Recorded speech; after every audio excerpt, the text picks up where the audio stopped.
Hello everybody. I'm having a heated argument with Will right now about texting during a movie's texting versus talking in a movie, because Will thinks talking. Okay, why do you think talking is worse than texting? Well, like, assuming that, like, the world around us is real, like, talking is obviously worse, because when you're, like, experiencing a movie, it's true that it's visual and, like, audio, whatever. Yeah. And so, like, if you're looking at the movie and someone's texting in front of you, then yeah, that's kind of distracting, but that's just, like, a little point, and you're looking at the movie, so it's not that distracting.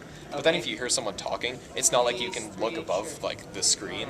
You have to, like, experience both the movie in addition to what they're saying. And so it's very difficult to block out. Yeah, but texting can also merge within the screen. Like if the screen is really bright, then texting will not have a huge problem. But if you're talking, it's impossible to ignore talking. And also, when you're watching. Oh no! Think of it this way. Think of it this way. Here, film me. Okay, think of it this way. Okay, so the people who talk during movies are usually the ones. I mean, not talk. Text during movies are the ones who have the worst seats. That's why they pull up their phone, because they're basically in the front row and they're just like, oh my gosh, I have terrible seats. I'm just gonna pull out my phone and start texting people. But and then there's me who pre-ordered my tickets, and I'm in the best seats. So you see down below people texting during a movie, and texting is more inconsiderate. Think of it this way: if you just talk during a movie, you're not constantly yakking through the movie. You usually just turn to the person next to you, oh my god, did you just see that? But you're not adding your own commentary to the movie. But when you're texting, you're adding your own commentary to the movie, because you're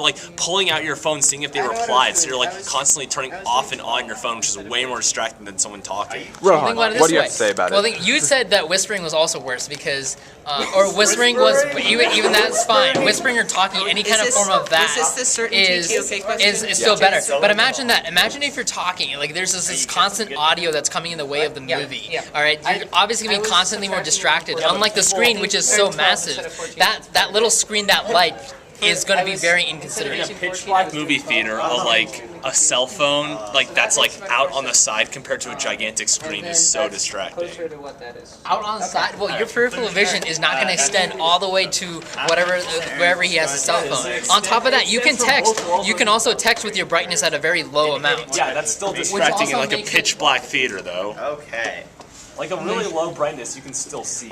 You're going to have slight lights within a theater. It's not going to be pitch black. No, theaters are basically almost. But First if of all, you think about on it. some phones you can take pictures without actually having the screen uncovered. You can cover the screen and take a picture using We're not talking about a taking button on the pictures, side. Nico. No, so if you're texting, you can text down here, you can have some type of covering, and when you take pictures, you can lift it up with the complete screen covered and take pictures that way. But you can't conceal talking. We have a guest speaker. This is Brendan Haynes. What's your position on texting versus talking in movie theaters? I don't know. I think my position is whatever Jay's opposed to. Jay is the bumbling buffoon of this group. I think we all need to recognize this. You guys don't watch... Round of applause for Jay, everyone. Round of applause. What do you guys think? Leave a comment below. Alright, so it's 11 o'clock, and usually I'm still wide awake at this time, but last night I went to bed at 1, and yeah, I did not get that much sleep last night, but I finished typing up the lab report, and it looks very nice, and maybe it wasn't worth it, but I mean, it was fun. It was a good learning experience, learning how to use LaTeX, so yeah, it was fun, and I'm super stressed out right now, so this week, despite being 2 weeks back in school already, it's already picked up. We hit the ground running when we came back to school, and Friday, in 2 days from now, is basically doomsday, as in I have either an exam or a presentation in every single class. So I have a quiz in Spanish, I have a presentation in English, I have a quiz in math, and I have a quiz in theory of knowledge, and I have a quiz in chemistry, and my intention is to do very well on all of them, get a perfect on all of them, because I gotta start off the semester on a good note. So yeah, anyways, I need to sleep now, so with that, I'll see everyone tomorrow.